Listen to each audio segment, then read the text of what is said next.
What is going on, guys? Welcome back to another video. So I am actually currently going to be stepping out soon to get an oil change and finally change my fog light bulbs and swap onto my summer tires and wheels. Oh, and there's my dog. Hello, Nico. But I wanted to give you guys a quick little video. It's probably going to be like a 3-4 minute video max. But I recently came back from Vegas.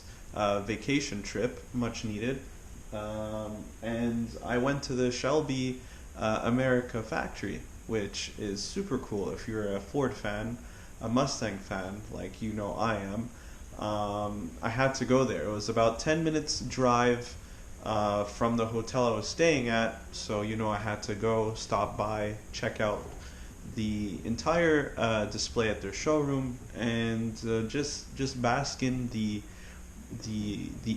epicness, the history behind it. If you've seen Ford versus Ferrari, then you guys already know the whole story about Carroll Shelby and all that goodness. Anyways, guys, check out this quick little edit of just a couple clips and pictures I took on my phone, just looking at these beautiful pieces of art, these amazing cars.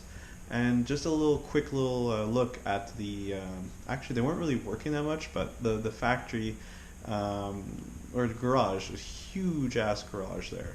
But yeah, anyways guys, hopefully you enjoy this little video. I just figured I'd give you a little something from my trip from Vegas, so hopefully you guys enjoy that. Please like, comment, subscribe, all that goodness, and I'll be seeing you guys real soon in the next video. Peace.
Thank you.